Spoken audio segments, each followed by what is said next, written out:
Welcome back. A recent BBC article highlighted how the city of Portland, Oregon is a pioneer in combating so-called climate change. Apparently, Portland is even a leader among an emerging network of almost 100 major cities of the entire world referred to as C40 cities. And check this out. The group's mission is to have a united global network of mayors to confront the climate crisis. They plan to implement this by basically embracing technocracy, claiming the cities can work faster, more focused, and in direct ways to counteract climate change with AI-driven data. Which is why there must be a joint partnership with the United Nations and an AI data analytics firm called Click. Makes sense, right? Now, Click conveniently has an entire office of sustainability that works to combat climate change while simultaneously implementing DEI goals. Unfortunately, it almost goes without mentioning these days, but diversity, equity, and inclusion is another goal of the C40 Cities Network. Joining us now to discuss, Pastor Tom Hughes and Pastor Billy Crone. Thank you so much for being with me today. It's wonderful to have you both. Great to be here. Yeah, thanks for having us. Of course. So it sounds to me like what's going on here is the global elites realize there's power at the local level. So they've created a network of global-minded cities that are basically doing their bidding at a grassroots level to continue stripping we the people of any power we really have left. And of course, it's all done under the guise of climate change, right? But Tom, let's start with you. What do you make of this? I've been following it for a long time. In fact, I wrote a book it came out in 2016, where I was already dealing with Agenda 2030, which is really an extension of Agenda 21, or it's more concise and put on the date of Agenda 2030. And you look at the C40 cities that was first launched, I think it was 2005, by the mayor of London. And the whole thing, these things are lies, is what they are. Yeah. But the whole thing is compliance, whether it be the DEI, all of the climate laws are all tied into it, the Trans-Pacific Partnership, the Paris Climate Agreement, it's all tied into Agenda 2030. Yep. And when you look at the details from the Trans-Pacific Partnership, for example, these things they're all from that. And you look, the whole thing with even gender was part of the Trans-Pacific Partnership, supposedly a trade agreement dealing with gender, where you can live, where you can't live, dealing with all the climate laws, dealing with wetlands, dry lands, all of it in a trade agreement. It wasn't about trade, it's all about these exact things that we're seeing take place. Right, yeah, it's never about the things they say it is, of course, and that's how they fool so many people into believing their nonsensical narratives. But Billy, I think this has to ultimately be leading us to, their 15-minute AI-driven cities where, by the words of none other than Klaus Schwab, you will own nothing and be happy. Would you agree? Oh, absolutely. In fact, these guys don't hide away from this fact. I tell people all the time, people say, oh, you're getting out there in la-la land, you're a conspiracy theorist. Hey, listen. It's not a conspiracy theory if you can demonstrate it as fact. And these guys, they don't hide what they're doing. In a nutshell, what we're really talking about here is these guys have plans to, and I'm not using hyperbole, they are planning on taking over the world. Yeah. It sounds crazy. I think we've just been conditioned as a people, certainly Americans, that we don't have to deal with those kind of megamaniacs anymore since World War II. Well, no, these guys have never gone away. They're working behind the scenes post-World War II.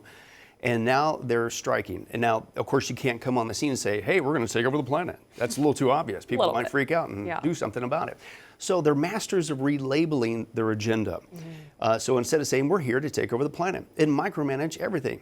And we'll dictate everything about you. You'll own nothing, be happy. We'll tell you what to eat, what you can wear, where you can go, all that stuff.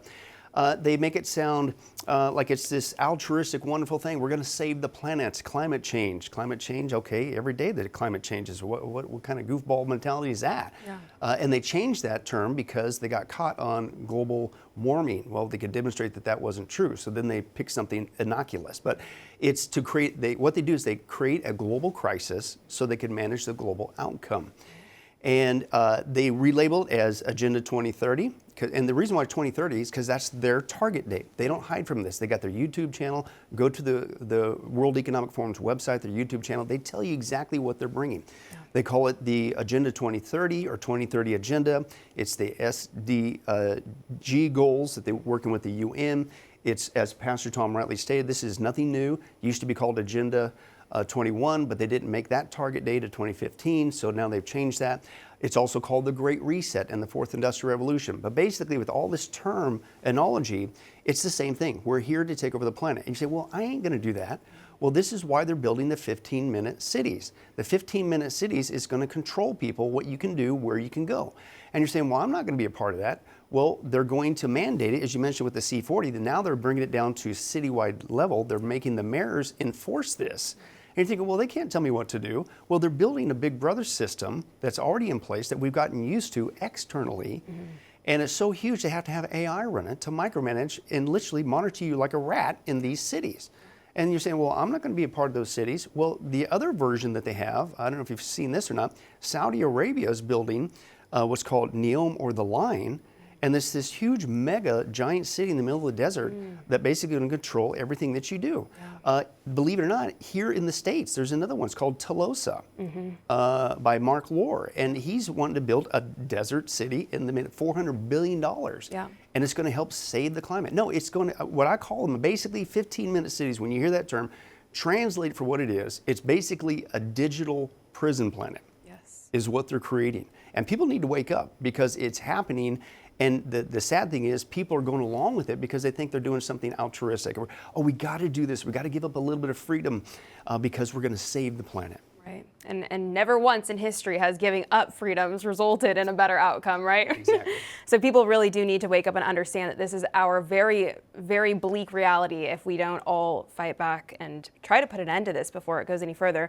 Pastor Tom, last week I had a professor on, Professor Richard Werner, who stated that the plans are basically already underway to have a microchip implanted under the skin that will work with the central bank digital currencies. Now, obviously, this ties into the 15-minute cities, as you were just discussing. This is how they have full, complete control over every aspect of your life. Can you explain how the Bible states there will be an eerily similar system in place before the second coming of Jesus Christ? Oh, yeah. In fact, it's one of the texts that you look at and you just say, man, you can't make this stuff up. It was in the 1990s where I taught a prophecy message, and I was talking about the implants back then. And there were already tests that were out. So here we are 25 years later. And I think the technology is just going to continue to increase. But in Revelation chapter 13, the Bible's very clear that you're going to have a false prophet, you're going to have an antichrist, and an image of antichrist or an image of the beast. And everybody is going to be commanded that they cannot buy or sell unless they receive the mark of the beast in or on their right hand or their forehead and worship him or his image. And with that, you look at it and you go, okay, we've gone so far just in the last 3.5 years. I personally believe COVID was a setup for where we are right now. It was preparing everybody to start to get in their mind. I think a lot of psychological work was done on the masses of people. I don't live that far from Los Angeles. Places in Los Angeles, you couldn't go in stores, restaurants were closed, all of those things. We experienced it. We already know what it's like. We've already been pushed to this place where we go, well, that makes sense. You tie it in with the SDGs, all of the Agenda 2030 things, the DEIs, you tie it all in. Unless you're a good citizen, the ESGs, interesting, all these different things, SDGs, ESGs, environmental, society, social, and governance rules that are coming. Listen, if you're not in compliance with the E and the S in governance, submissive to it, you will not be able to buy or sell. So the technology of these implants is the thing that is a tool that eventually is going to be used to require that of everybody. And it's going to come down, however, to Revelation chapter 13 teaches the worship of this particular person. There is going to be a person that is going to be given the power over this entire system. So hence we have the databases that are being built, all the information that's being collected.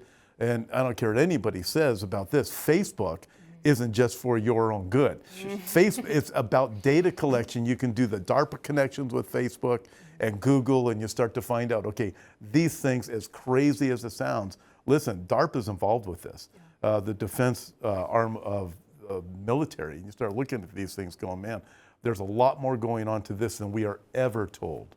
That is so true. There's so many intricacies to the whole thing. It's basically just taken over every facet of our lives. And I think you're absolutely right. COVID was the precursor to what is coming. And it's just sad to me that so many people just blindly went along with it and thought they were doing the right thing and that they're being a good citizen. But that's going to lead us down this very dark path. So I'm very grateful for you guys speaking up and talking on these issues. We are going to cut to a break, and then we will return with more right after that. Awesome. For all our viewers asking where One America News is heading in the future, we would like to introduce you to OAN Live.